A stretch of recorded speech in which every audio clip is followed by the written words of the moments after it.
We have a segment now that we want to share with you where the U.S. Air Force is getting ready to test this brand new missile that's light years ahead of anything we have right now. It would give commanders the ability to hit any target in the world in about 60 minutes time, anywhere. It's a hypersonic weapon called the X-51 Wave Rider. You see it on your screen, launched from a B-52 aircraft using a new propulsion system capable of reaching speeds 6 times the speed of sound. Watch the animation here. As that missile burns, below it will drop what's called a scramjet. And off you go. John Reed's an air warfare reporter for DefenseNews.com. John, good morning to you. We just showed that animation where the B-52 essentially launches a missile out of the plane and the scramjet goes and tries to hit the target. We have that essentially right as to what they're trying to develop? That's exactly it. I mean, this is the latest development in the Air Force's effort to build an airplane that can take off from the United States and fly to any spot on the Earth in about 60 to 90 minutes, and then potentially someday even come back to the United States. And you can only imagine what that means in terms of the options it would give the President if a crisis happens somewhere on Earth and he needs to send a spy plane, troops, supplies, even a weapon anywhere on the planet very quickly. This is truly revolutionary, then. I mean, there's nothing like this that's ever been developed, right? Well, they've tested them a few times. Even going back as far as the 1970s, they've tested this kind of technology, which is called scramjet. But they've been very short tests, and they're, for the most part, classified, so nobody knows a lot about it. So it's pretty cutting-edge technology. And frankly, we don't know a lot about it either. I mean, we're just really scratching the surface of this technology, but the Air Force will continue to test it. And you touched on a scenario there in your first answer. If you had actionable intelligence, if you knew where Osama bin Laden was, and you had 60 minutes to take action, this would enable you to do that in the future.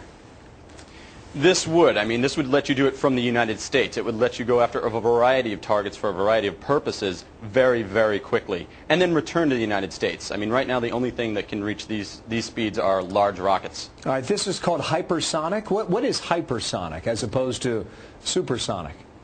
It's generally referred to as anything above Mach 5, Mach 6, where you're going 6, 7, 8 plus times the speed of sound.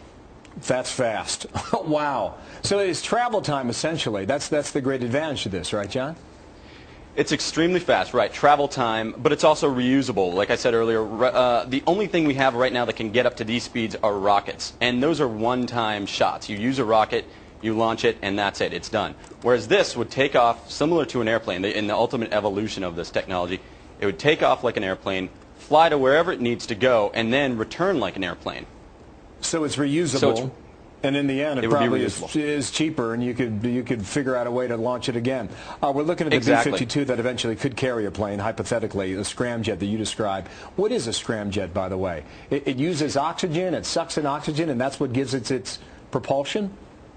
Basically, I mean, a really simple way to think about it is imagine 2 household funnels brought together at the narrow end.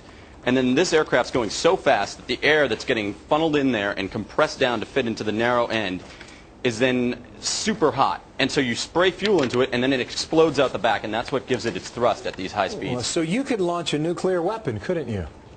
You could launch anything you want. Anything. Just load it up on the back. And some critics have said that you can mistakenly launch a nuke and it would be mistaken for a nuclear weapon, and perhaps someone else who's nuclear capable could misinterpret that read. Have you thought about that?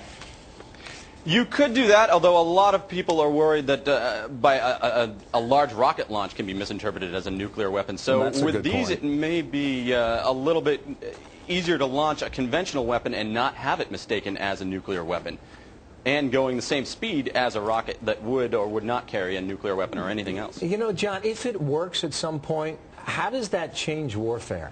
How does that transform the ability that we would then have? Well, a lot of generals in the Air Force right now are talking about the need for a long-range strike that can overcome any modern air defenses, since they've been considerably upgraded, even against what we faced in Iraq in 2003 or in the Balkans in the late 90s. Those were old anti-aircraft systems from the 1970s. Now places like Iran and North Korea have much more modern air defense systems that are being sold by Russia and China. This would allow us to essentially, potentially, penetrate those air defenses and strike with impunity. I mean, even those old air defense systems in the Balkans were able to bring down a stealth fighter, if you remember. I sure do. And, you know, when you get solid rocket fuel, that means you can load up a rocket. I mean, maybe it's in Iran. And you load it up within an hour, and you have exactly 60 minutes to take out that warhead on the launch pad before it gets up in space. This is how something could be developed and used by the U.S. military. John, thanks for coming in today, okay? Have a great holiday week, all right? You bet. John Reed from Events News out of Washington. Matt Ann? Well, the weekend blizzard.